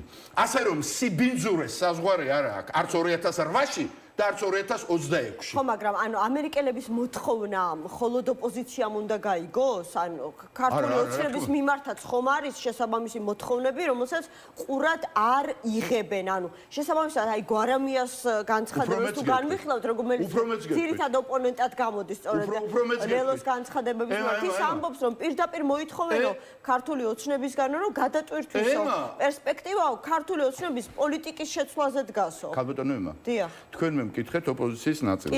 პირველი ნაწილი ამ განცხადების ეხება ხელისუფლებას. და რა თქმა უნდა, ეს ხელისუფლებამ თუ არ გააკეთა, ეხლა ოპოზიციას თავის ვალდებულებები კონდეს, ისე რომ ხელისუფლებამ თავის არ გააკეთოს, ეგრე არ არის. რას გეკითხებით? ანუ ხო, თუ ხელისუფლებამ თავისი ვალდებულებებიდან და ამერიკელების მოთხოვნებიდან არაფერი არ შესრულა და გააგრძელა დესტრუქცია. თქვენ რაც უნდა კონსტრუქციული იყო ამ შემთხვევაში, ხო? თქვათ რომ აი ბოიკოტს არანაირი აზრი არ აქვს, რომ რაღაცა უნდა გამოვიყენოთ ყველა პოლიტიკური ინსტრუმენტი და ასე შემდეგ. ეს არ გამოდის ცალკარში თამაში. ცალმხრივი წესიერება არ არის სწორი, მაგრამ შენ უნდა შენს პასუხისმგებლობაზე ისაუბრო, შენი პასუხისმგებლობის შესახებ მზაობაზე ისაუბრო და მას თავისი მოეთხოვება და აქ გაცილებით მეტია საუბარი ხელისუფლების ვალდებულებებზე იმავე საელჩოს გადაწყვეტილებაში. ჩვენი პოზიცია ასეთია, რომ ეს იმას კი არ ნიშნავს, როგორიც არ უნდა იყოს საარჩევნო გარემო, გამოუშვებენ თუ არა პატიმრებს, ასე შემდეგ და ჩვენთვის სულ ერთია. არა, ეს მაგას არ ნიშნავს, მაგრამ ბრძოლაზე უარის თქმას დღესვე ამბობს ლელო, არ ვაპირებთ. მაინც ვიბრძოლებთ იმ მოცემულობაში. და აქ რა არის მთავარი? ყურეთ, ნებისმიერი ხელისუფლების ლეგიტიმაცია მნიშვნელოვან წილად განისაზღვრება საარჩევნო გარემოს სამართლიანობით.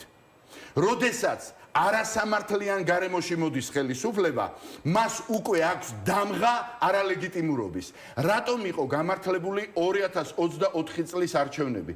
ჩვენ მიუხედავად იმისა, რომ ბევრი რამ დაკარგა ოპოზიციამ, დაკარგა მანდატები, 61 დეპუტატის მანდატი ხუმრობა საქმე არ გახლავთ. პარლამენტი, რომელიც დღეს ცალკარში მუშაობს, რეალურად თუ არ ჩართული მაგრამ ჩვენ შეცდომას ვერ დავარქმევ ბოლომდე და რატომ?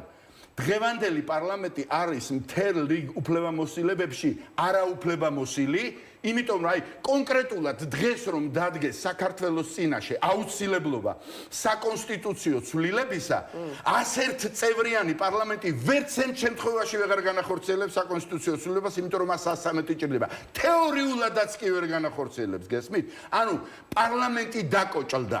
პარლამენტი არალეგიტიმურია და ის რომ არალეგიტიმურია და ვილსონის კითხვაზე პასუხი რუბიოსი 2 დღის წინ როცა იყო რომ არალეგიტიმურია, ეს არალეგიტიმურობა მნიშვნელოვან წილად სწორედ 24 წლის ბოიკოტმა განახორციელა. თუმცა აქვე დავძენ, რომ ბოიკოტის ერთადერთი ფორმა არ გახლავთ მანდატების დატოვება. რა თქმა უნდა, ეს არის ეფექტური ფორმა, მაგრამ ბოიკოტი არსებობს სხდომაზე ბოიკოტის გაკეთება. ბოიკოტი არსებობს ქუჩაში გამოსვლა. ბოიკოტი არსებობს სხვადასხვა.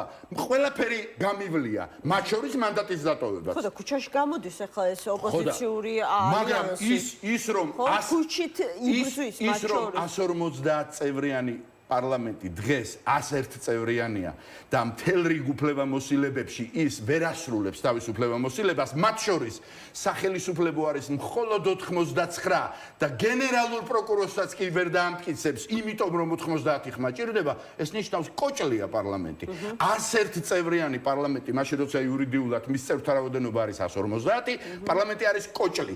ეს შექმნა 24 წლის ბოიკოტმა, მაგრამ საერთო გეუბნება ქრონიკულში არ გადაგეზარდოთ ეს ბოიკოტი, იმიტომ რომ თქვენ როცა 26 ოქტომბერს ფრაზას დავამთავრებ და მკითხეთ ემა. 24 ოქტომბერს არჩევნები რომ თავდება, 10 საათზე ცხადდება შედეგები.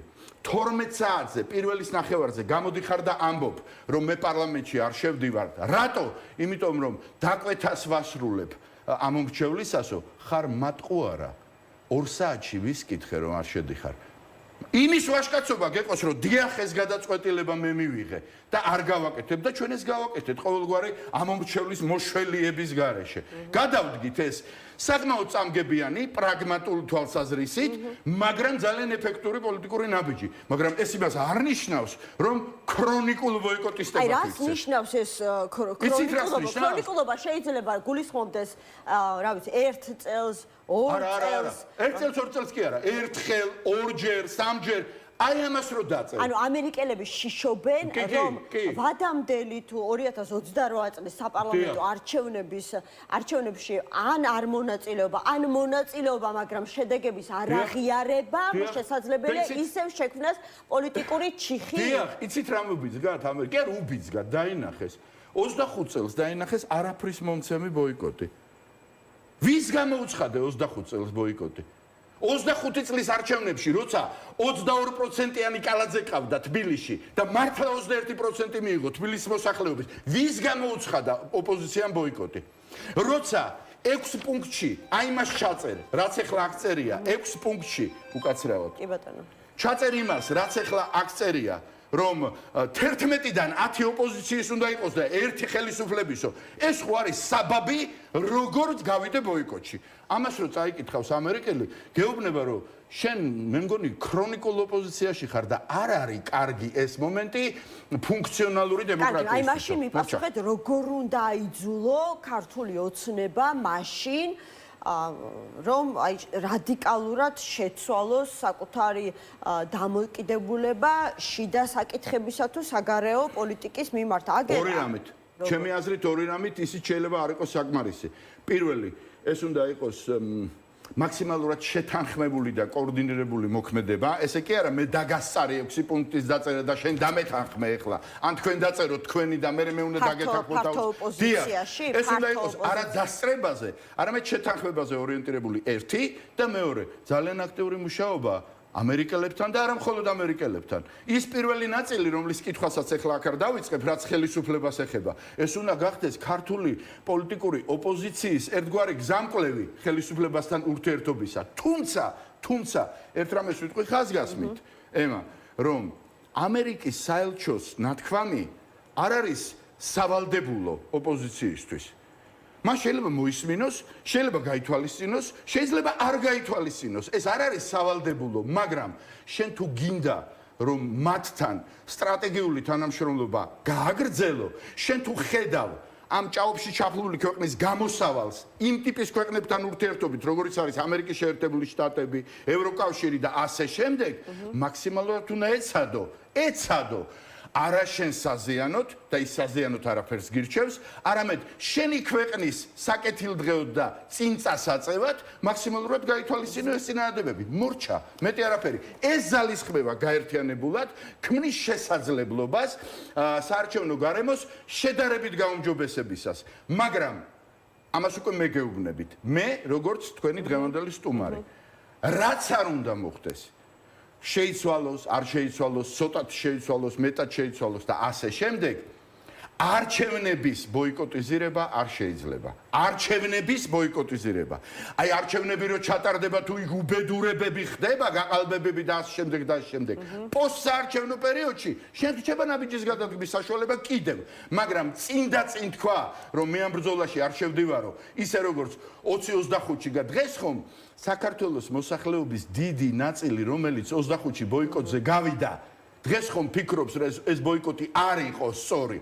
ამაში ხო ვარ მე დარწმუნებული, დღეს ხო ქუჩაში მხვდებიან და მე იცი რა იმას ავყევით, ამას ავყევით. არავისთვის ნიშნის მოგებით არ მithქვამს, რომ შეგეშალა და ასე. ხდება.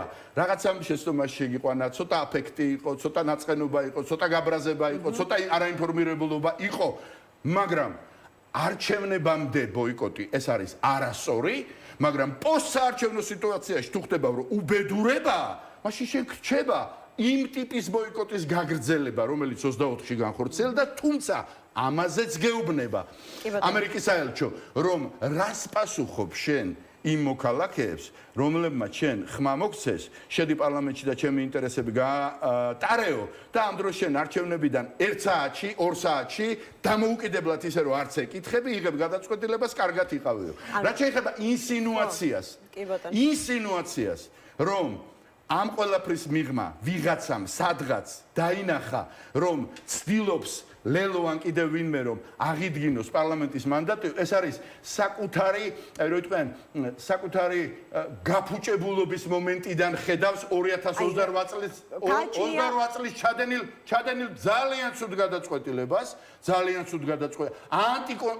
არა მარტო სამართლებრივად, არამედ პოლიტიკურადაც არასწორ გადაწყვეტილებას, რომ ადამიანი იუქმებს მანდატს და მე შენეუბნები რა 2 თვის მერე აღიდგენ რა მოხდა მე როგორც ესეთი რა. ხო, მაგრამ თუ ამას შედეგად მოყვება მაგალითად იგივე საკონსტიტუციო ცვლილებების განხორციელების შესაძლებლობა, არ ვიცი, მათ შორის სასამართლო სისტემაში ცვლილებები. სამართლებრივად არ არის, ემა, ეხლა ადამიანს უუქმებ მანდატს და მე ეუბნები, შემეშალა ეხლა უნდა აღიდგინო.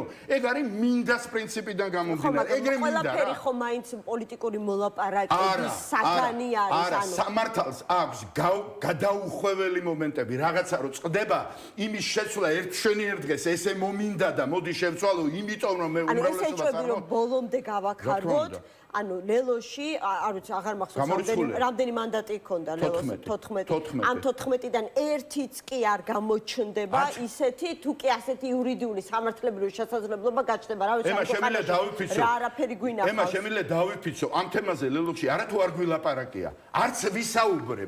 არც ვისაუბრებთ, შეურაცხყოფას არ მივაყენებთ ამ თემაზე ერთმანეთს. და საერთოდ ამ ტიპის ინსინუაციები კიდევ ერთხელ ვიმეორებ, საქართველოში ამის პრაქტიკა ყოფილა 2008 წელი, კარგად გავიხსენე, ხანგრძლივად და ყველაფერი თქვენს გახსოვთ და მეც მახსოვს, მაგრამ რა არის იცით, პოლიტიკა არ არის გამოსაფხიზლებელი საკანი. არ არის გამოსაფხიზლებელი საკანი პოლიტიკა. გესმით რას ვამბობ? თუ ვინმეს ან ნაბახუსებზე ცუდი ხასიათი აქვს, არც წვნიანი ულუფა, რომ ემაზე დაგრიოს ხელი ან ბახუსმა, ან ნაბახუსებმა და ესეთი ინსინუაციები შექმნა. კარგად გაიგოს ვის მისამართთაც ვამბობ ამას. კეთილი. ალბათ მიხვდება თვითონ. ბატონო მამუკა, ნახეთ, მაშინ რა გვრჩება? მოცემულობა გვრჩება ასეთი. დღეს ოპოზიციური სპექტრი ფაქტობრივად ორ ნაწილად არის გაყოფილი. ისინი, ვინცაც მიაჩნია, რომ ნებისმიერი მომდევნო არჩევნები უნდა იქნას გამოყენებული და არც კი განიხილება, არ მონაწილეობა, ყველა ვარიანტში ოპოზიციამ უნდა მოიღოს მონაწილეობა და მეორე უკაცრავად ეს არ ნიშნავს, რომ არჩევნებამდე ჩვენ ხელები ჩამოუშვათ და ვთქვათ, რომ უირა კარგი საარჩევნო გარემოა. არა. ჩვენ საერთაშორისო პარტნიორებთან ერთად და საქართველოს ამომრჩევლებთან ერთად მაქსიმალური უნდა გავაკეთოთ ჩვენი არგუმენტები, ჩვენი მოქმედებებით, რომ გარემო გაუმჯობესდეს, მაგრამ ეს არ უნდა გახდეს საბაბი და მიზეზი, რომ არჩევნები ჩვენის მხრიდან დაიბლოკოს. ამას გეუბნებით სრული პასუხისგებლობით. დიახ, მე არ ვიცი ორი ნაწილია თუ სამი ნაწილია, მე გეუბნებით ლელოს პოზიცია გახლავთ ეს. კი ბატონო. ანუ ხედავთ და იმასაც კარგად აცნობიერებთ, რომ თუ მორიგ არჩევნება, მომდევნო არჩევნებზე ოპოზიციის ნაწილი ან გარიშგასაწევ ოპოზიციას ვგულისხმობ, ისევ ბოიკოტის რეჟიმში დარჩა, ეს ძალიან დამაზიანებელი იქნება მათ შორის თქვენთვისაც. ამიტომაც ლობირებთ ასე არჩევნებში მონაწილეობის თემას და ესეც ძალიან და ლობირებთ 25-ში და ვეუბნებოდით, რომ საერთოდ არ ეყოლება ლელოს მერობის კანდიდატი. საერთოდ არ ეყოლება არც სიაში მე საერთოდ საზოგადოებისგან შევქმნათ ეს ყველაფერი. გავიდეთ ამ არჩევნებს. ლობირების გარდა, ლობირებაზე მეტის გაკეთებას აპირებს და ხედავთ მაგალითად, აი ხედავთ ოპოზიციაში ბოიკოტისტებს გულისხმობ რესურსს, რომ რაღაცნაირად დაარწმუნოთ და თქვენს პოზიციაზე ყველა თუ არა ნაწილი მაინც გადმოიყვანოთ. მე მგონი ნაწილს უკვე აღარ ჭირდება არანაირი ზედმეტი დაჯერება. მე მაინც ვერ ხვდები. არა, არ მინდა ეხლა მოვლენებს გავასრო, მე ვიცი ოპოზიციის იმ ნაწილში, რომელიც ბოიკოტის მომხრე იყო, რომ პოზიციები შეცვლილია ცალკეულ ინდივიდებში და ლამის ორგანიზაციულადაც, როგორც ესეთი. ეხლა არ მინდა რომ ჩემგან გაიგოს ეს, მე რომ რაღაცას გავიგებ კულისებში, ეს არ ნიშნავს, რომ ეთერში ეს უნდა განვაცხადო. მაგრამ დიდი ძალისხმევა ბევრის მიმართ აღარც იქნება საჭირო, იმიტომ რომ მათ ბრწყინვალედ მიხვდნენ, რომ არ იყო ის ნაბიჯი სწორი გადადგმული 25-ში ადგილობრივ არჩევნებში და მით უმეტეს არ იქნება სწორი ნაბიჯი ეს გადადგმული საპარლამენტო მომავალ არჩევნებში.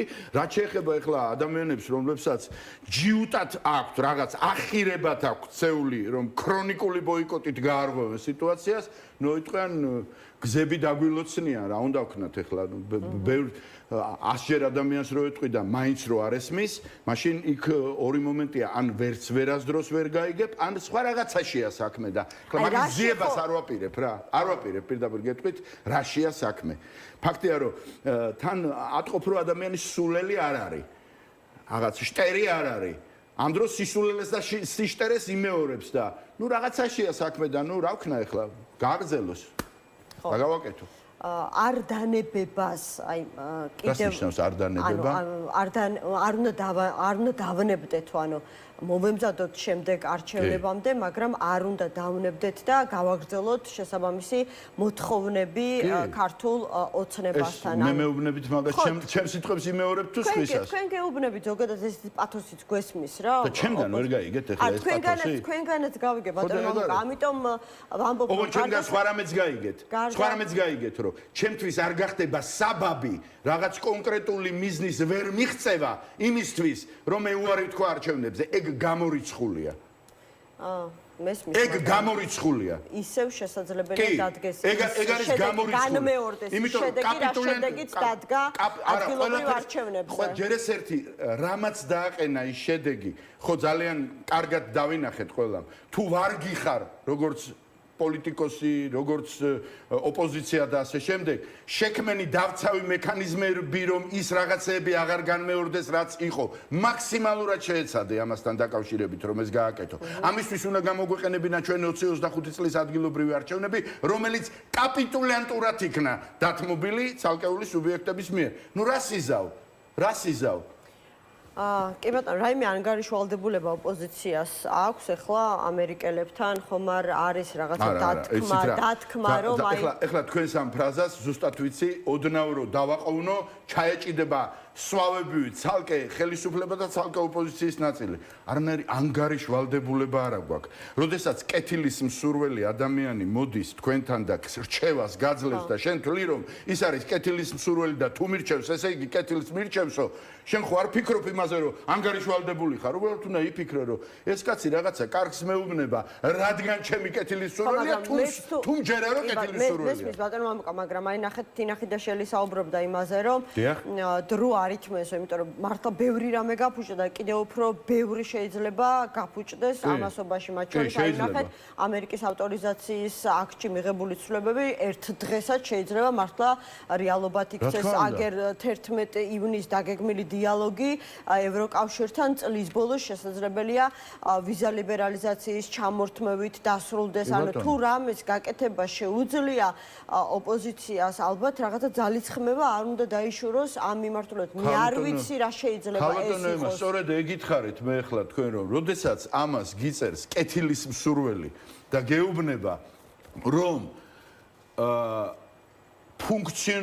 ფუნქციონირებადი დემოკრატია ოპოზიციის ჩართულობა საჭიროებსო, იმას მაინც ნუ იტყვი რომ აპრიორი არ მინდა მე არჩევნებიო და კიდევ ერთხელ ვიმეორებ, ეს ერთის მხრივ ათქმევინა ამერიკელებს განხორციელებულმა საარჩევნო ბოიკოტმა, არა პოსტსაარჩევნო ბოიკოტმა 24 წელს რაც განხორციელდა, არამედ წინ და წინ გამოცხადებულმა ბოიკოტმა 25 წელს და დაინახეს პირდაპირ კაპიტულიანტური პოზიცია დაფიქსირდა ოპოზიციის ნაწილის მხრიდან 25 წლის არჩევნებზე და მეორე მხრივ იმ ტიპის, აი ძალიან რბილად ვიტყვი, დილეტანტური მოთხოვნები, რომლის მხოლოდ ერთი პუნქტი წაგიკითხეთ და უფრო ქვევით რო ჩავიდე, დილეტანტიზმი კიდევ უფრო ღრმავდება, რომელიც ერთგვარ წინაპირობათაა გაცხადებული ცალკეულ პოლიტიკურ ჯგუფს მომავალი არჩევნებისათვის, რაც მიმაჩნია რომ არ არის სწორი, თუმცა იქვე ვამბობ რომ მიმაჩნია ბრძოლა პოლიტპატიმრების განთავისუფლებისათვის, ბრძოლა პარტიების არაკრძალისათვის, ბრძოლა კონკრეტული საარჩევნო საკითხების გატანისათვის ჩვენის მხრიდან უნდა გაგრძელდეს, ეს არ უნდა გახდეს მიზეზი და მით უმეტეს საბაბი იმისა, რომ საარჩევნო ბოიკოტი განხორციელდეს ოპოზიციის მხრიდან, თორე ჩაგვთვლიან ველურად. მადლობა. მამუკა კაციტაძე, ძლიერი საქართველოს ლელოს ერთ-ერთი ლიდერი იყო, ჩვენი გადაცემის სტუმარი, გაყრა რუსეთთან და ნიშნობა ევროკავშირთან, რას უნდა ველოდოთ სომხეთში დაგეგმილი 7 ივნისის საპარლამენტო არჩევნებიდან. ამაზე ვისაუბრებთ გადაცემის მეორე ნაწილში სტუმართან ერთად.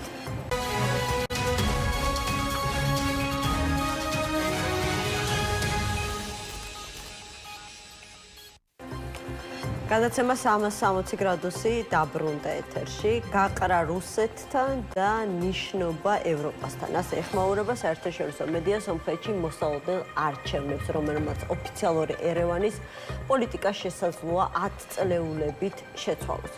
რუსეთის თავის სტილში ზეწოლას ახდენს ერევანზე, რათა არჩევანი გააკეთოს მასსა და დასავლეთ შორის. და მძიმე შედეგების დადგომით ემუქრება იმ შემთხვევაში, თუ არჩევანი ევროკავშირის სასარგებლოდ იქნება. ფაქტია, რომ მრავალმხრივი კრიზისებისა და სკანდალების ფონზე ფაშინიანმა 8 წლის განმავლობაში ხელისუფლების შენარჩუნება შეძლო.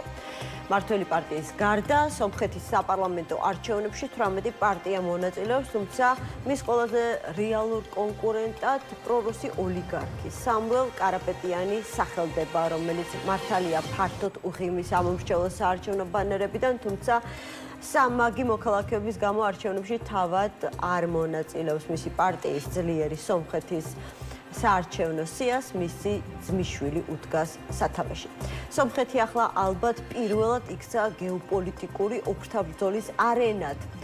შედგება თუ არა კავკასიური ამერიკა, მნიშვნელოვნად არის დამოკიდებული 2 დღეში გასამართი არჩევნების შედეგებზე. თორნიკე შარაშენძე, საგარეო პოლიტიკის ექსპერტია ჩვენთან ერთად. თორნიკე, მოგესალმებით, მადლობა გადაცემაში მონაწილეობისთვის.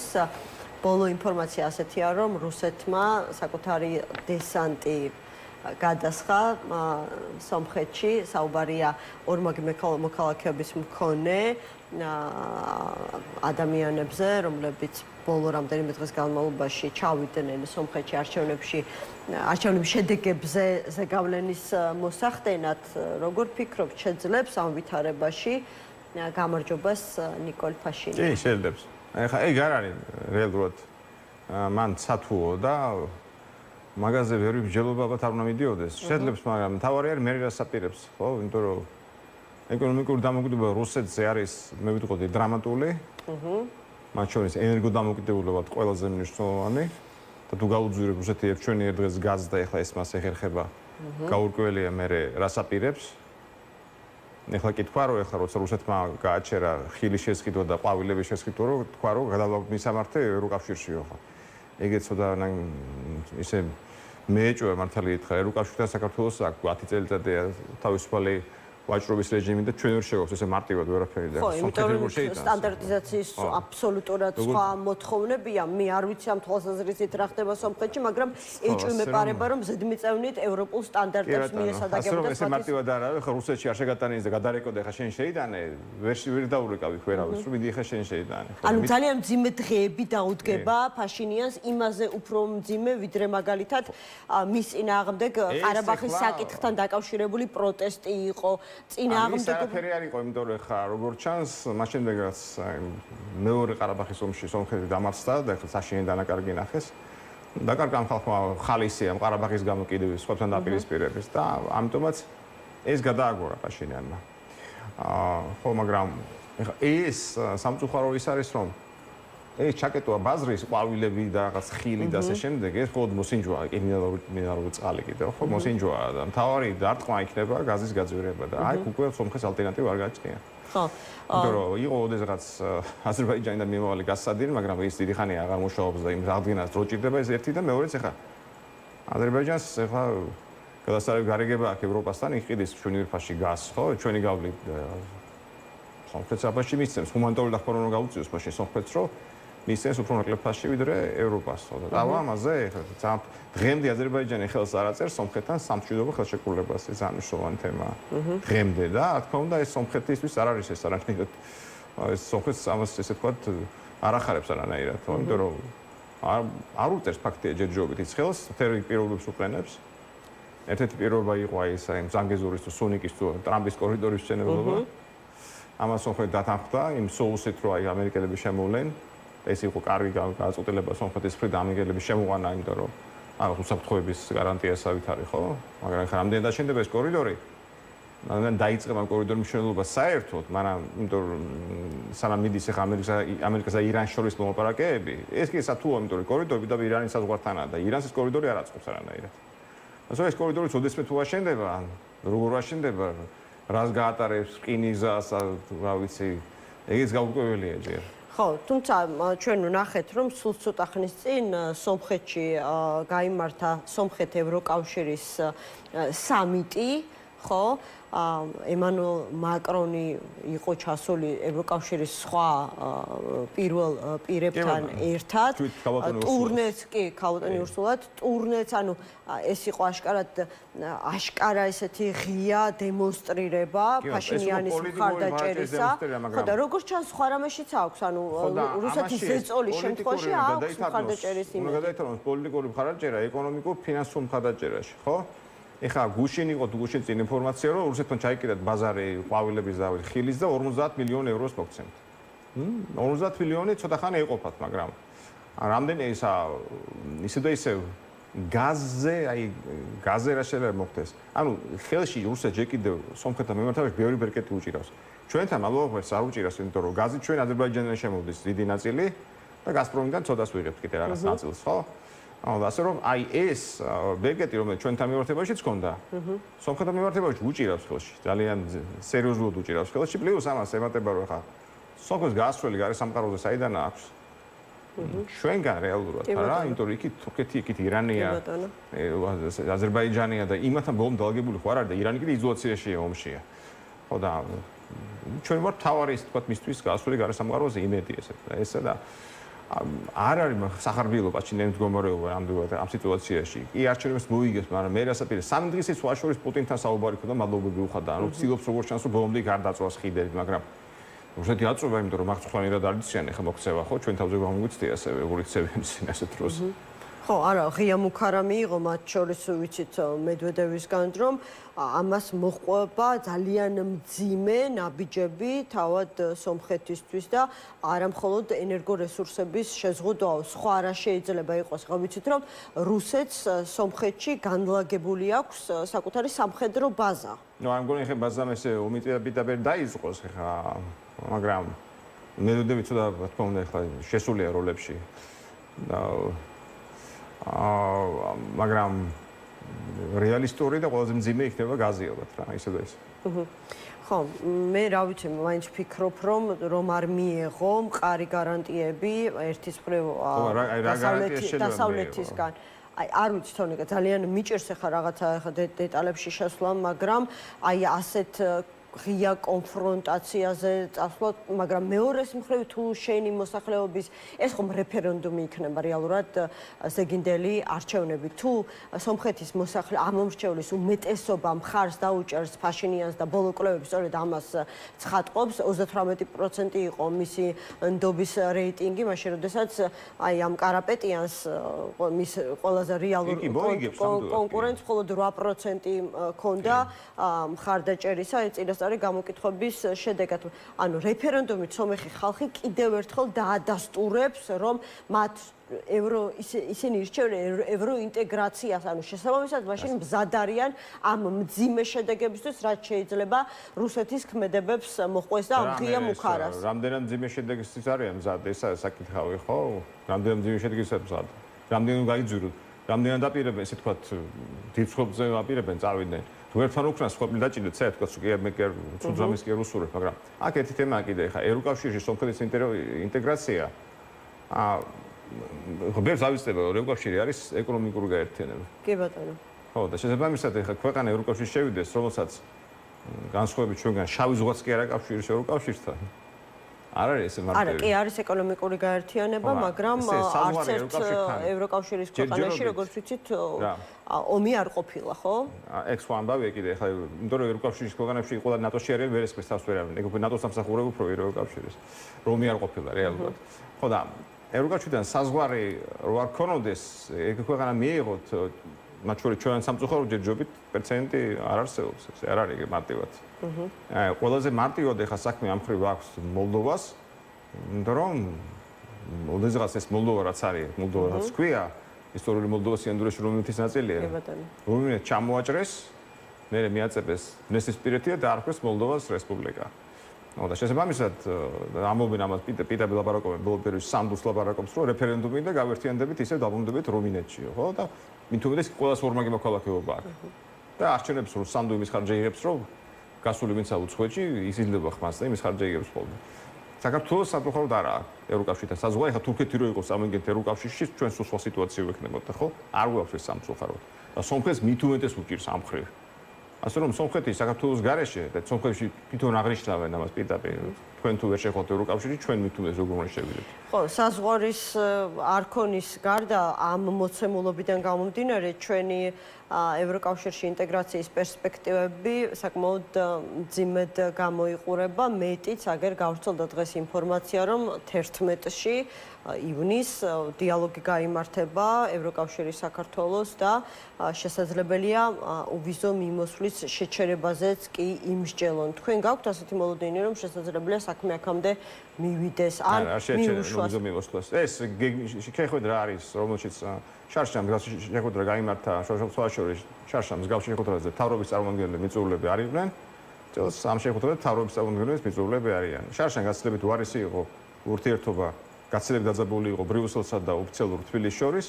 წელს მადლობა ხმერთ, ეგ დაძაბული არ არის და შარშამ თუ არ გააჩერეს, ახლა წელს სატურნა გააჩერა. ასე რომ არ არის ამაზე მეგონი ხარ. ხო, კაი, თუ არ გააჩერებენ, ანუ თუ რაღაცა ყველაზე დრამატული სცენარით მომენტა განვითარების მოლოდინი არ უნდა გქონდეს, მაშინ რაზე უნდა იმსჯელონ? რა ვიცი, ეს არაფერი ნახავენ როგორ ასრულებს საქართველოს ვიზა ლიბერალიზაცია ხო მოიცავს რაღაც თემებს იქ უკანონო მიგრაცია და ამ შემდეგ. ამის კონტროლი ხდება, სულ ხდება. ამის კონტროლი დაიწყო ჯერ კიდევ მანამ სამ ჩვენ მივიღებთ ვიზა ლიბერალიზაციას. მიგრანტების კონტროლი. ხო და ამაზეა ძირითადად აქცენტი რეალურად. ამაზე იქნება აქცენტი რეალურად ძირითადად. ხო, სხვა შორის უნგრეთმა დღეს სამი ქვეყნის მოქალაქეებს, მათ შორის საქართველოს მოქალაქეებსაც სამუშაო ვიზების გაცემა შეუწყვიტა და ესეც რაღაცნა აი ამ მთლიან კონტექსტში იქნა განხილული. მათ შორის სომხეთიც. აგერ სომხეთის სანიმუშო პროევროპულია, მაგათაც გაუჩერეს. ხო, უყურებთ. ხო. თუმცა როგორც ჩანს ეს თვითონ უნგრეთის შიდა პოლიტიკური ხო გადაწყვეტილება. ზუდავენ მიგრაციას გასაგებია. ისე და ისე არ ღირს ამის გამო ამების თენება. კარგი, ხა რა შეეხება ქართულ-ამერიკული ურთიერთობების ხო, ღამის თემებისკენ მივდივართ. ქართულ-ამერიკული ურთიერთობების პერსპექტივას, ანუ თქვენც დაინახეთ, რომ მცირე მჟუტავი, მაგრამ სინათლე გვირაბის ბოლოს ნამდვილად გამოჩნდა, რაც შეიძლება გახდეს აი ამ პარტნიორული ურთიერთობების გადატვირთვის, როგორც ამბობენ, პერსპექტივა. მე რაც ვიცი მიდის რაღაც მუშაობა დიდი ხანია. დაიწყო ჯერ რამდენიმე თვის წინ, ამაზე მიდის ლაპარაკი და მუშაობა. დეტალები ნაკლებად, მაგრამ ვიცი რომ მიდის. ხო, მაგრამ რაღაცაში ხო უნდა ჩანდეს ეს ყველაფერი, ანუ მუშაობა რომ მიდის, მესმის რომ უფრო მეტი იციან დახურულ კარს მიღმა, მამებმა, ისევ დავესესხები. ირაკლი კობახიძეს, მაგრამ ჩვენც მოკვდავებმა ხო რაღაცაში ეს უნდა დავინახოთ თვალსაჩინო ხელშესახები. მოკვდავები დამოკვდებლად უკვდავებს დაკვდავები პირველ რიგში ვაშინგტონში არიან და მე რო უკვე თბილისში და სულ მამაცია დამოკვდებული. ანუ არ უნდა გამოჩნდეს ეს ქართული ოცნების რაღაცა რეალური ქმედებებში? თუ არ იქნება ამერიკიდან ხა თქვა, ესე ამერიკის გარეშე ხა დეტალებს არ გაამხელენ, იმიტომ რომ თუ მიდის მოლაპარაკეები მით უმეტეს როცა შენ ხარ სუსტი მხარე და იძლიერი, ბუნებრივია ხა ძლიერი თუ არ ამხელს, შენ მით უმეტეს არ გაამხელს, ასე რომ არ ვიცი. არ იქნება არაფერი დეტალი ჯერჯერობით. ანუ ვერაფერს ვერ გავიგებთ, სანამ ეს პარტნიორული ურთიერთობა არ აღდგება. სანამ რაღაცა არ იქნება კონკრეტული, მე მგონი მანამდე არაფერი არ იქნება ჩემი აზრით კი. მანამდე მოვისმენთ, რომ აი ეს მანამდე ქართული პოლიტიკოსები შეეცდებიან მოახდინონ ინტერპრეტირება რუბიოს გამოსვლის კონგრესში, რომ რას გულისხმობდა რუბიო, აი კითხავები გაჩნდნენ, რომ აი ცდილობენ წაიკითხონ სწორად რუბიოს ტექსტი, როგორც წაიკითხულობენ ხო რელიგიურ ტექსტებს, ისე კითხულობენ ხა რუბიოს ტექსტებს. ხო, მთავარიაო, რომ ამერიკის შეერთებული შტატებიო ჩვენთვის ყველაზე ღირებულს სცემს პატივს და ითვალისწინებსო, ეს არის როგორც მახსოვს ქვეყნის სუვერენიტეტი, ამაზე აკეთებდა შალვა პაპუაშვილი აქცენტს. ხო, ეს არის სუვერენიტეტი და ეროვნული ინტერესები. მთავარია ამას არავინ არ შეეხებაო. ნუ აქ არ ვიცი ხა იცით დეტალები, მაგრამ როგორც ცნობილია ამ ადმინისტრაციას, ანუ ამერიკის სამთავრობას გაცხადებული აქვს, რომ ისინი აღარ ნაკლებად ჩაერევიან, ნაკლებად აკავდებიან რეჟიმების ცვლილებებით, აღარ ჩაერევიან სხვების შიდა საქმეებში. ეს გულისხმობთ იმას, რომ ნაკლებად დაინტერესდებიან ხა დემოკრატიის საკითხებით, განსხვავებით წინა მთავრობისგან და ნუ ეს ალბათ ეს გულისხმობა, რომ ნაკლები ჭკუის სწავლებაა და მინდის საქმე ლაპარაკი უფრო პრაგმატულ ურთიერთობებზე, როგორც ჩანს ეს გულისხმობა, მაგრამ ხო, ინტერპრეტაციები ახსენეთ და აი როგორც შემიძლია არ გკითხოთ, აი ესეთი განსხვავებული განმარტებები მოყვა, მათ შორის სახელმწიფო დეპარტამენტის ვიზიტს და საელჩოს განცხადებას, განსაკუთრებით ოპოზიციამ გაიგო, რა ვიცი, სხვადასხვა გვარად მათი ნათქვამი ერთმანეთს ვერ მოპარაკებიან ხა რა უთხრეს და მე რა გითხრათ ხა მე იქ არ ვიჯექი შეხვედრებს ერთმანეთს ჩხუბობენ. ხო და ხა მე რა ვთქვა? ხო, ნუ როგორც ჩანს გასაყოფიც ბევრი აქვთ, ანუ ერთნი ბოიკოტის მომხრენი არიან, მეორე ნებისმიერ არჩევნებში მონაწილეობა. განცხადება ეხლა, მადლობა გვერდს ეხლა ის ყველამ წავიკითხე, მაგის საშუალება ქონდა. იქ ეწერა რომ მოუწოდეთ ოპოზიციას წარმოუდგინონ თავიანთი ამორჩევლები პარლამენტშიო, ხო, მეტი რა უნდა ეწერათ ეხლა, რომ ეხლა ხალხმა ხმა მოგცათ და თქვენი ხალხ სამწუხაროდ არ წარმოუდგეთ პარლამენტში. ეს ეწერა შავი თეთრზე ეხლა იმ განცხადებაში, რომელიც საელჩომ დადო და საელჩომ დადო, ეს ოფიციალური განცხადი იყო და არ აღია დახურულ კარს მიღმა, პირ ყველას გვითხრეს მოკვდავებს. ხო, მოკვდავებს. კარგი, რა თემითაც დავიწყე მაინც ის თემა, მინდა კიდევ ერთი შეკითხვა გამახსენდა, რაზეც მიდის საქართველოში მსჯელობა, რაღაცნაირად ყველა ყურადღებით აკვირდება სომხეთში მიმდინარე მოვლენებს, არც არის გასაკვირი, ჩვენი მეზობელი ქვეყანაა, სტრატეგიული პარტნიორი ქვეყანაა, მეგობარი ქვეყანაა. აი, საქართველოზე შეიძლება რაიმე გავლენა ქონდეს იმ შედეგებს, რა შედეგებითაც დამთავრდება ზეგინდელი არჩევნები სომხეთში? ჩვენ გვინდა რეგიონში პირველ რიგში იყოს მშვიდობა, რომ ბანალურად ჟღერდეს, ხო? ეხლა ჩვენ გადავრჩით ყარაბახის მეორე ომის დროს. იქ ომის ჩამთრევის ჩვენ ომში ჩათრევის საფრთხე იყო და მადლობა გვერდს ეს აქვს და ეხლა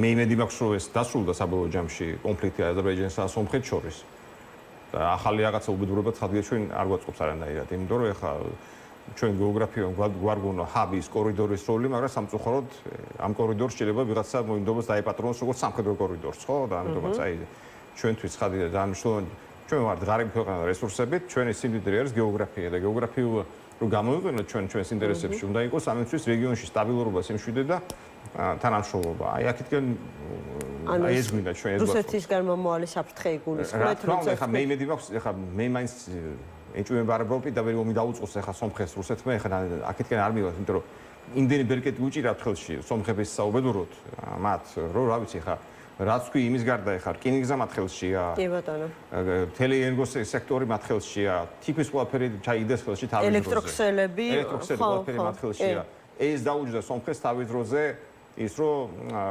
რუსეთი მათ იცავდა ყარაბაღის ესე ვთქვათ აზერბაიჯანი და თურქეთისგან და საქმეს რომ იდგა არ დაიცვა კი ეხლა ის რაღაცა შეიძლება რაღაცნაირად ამას ახსოვებო მაგრამ სომხები ამას ვერ ამართლებენ არანაირად და მიეჩნიათ რომ ანუ რუსების სტილი ახსოვებო როცა არ დაიცვეს მაგრამ სომხებს მიაჩნიათ რუსებმა ისინი გადააგდეს ელემენტარულად და ამას პირდაპირ ამომენ ეხლა კი ბატონო, ძალიან დიდი მადლობა თორნიკე შარაშენიძე, საგარეო პოლიტიკის ექსპერტი იყო, ჩვენი გადაცემის სტუმარი. მადლობა მას და ვიდრე დავასრულებთ გადაცემას.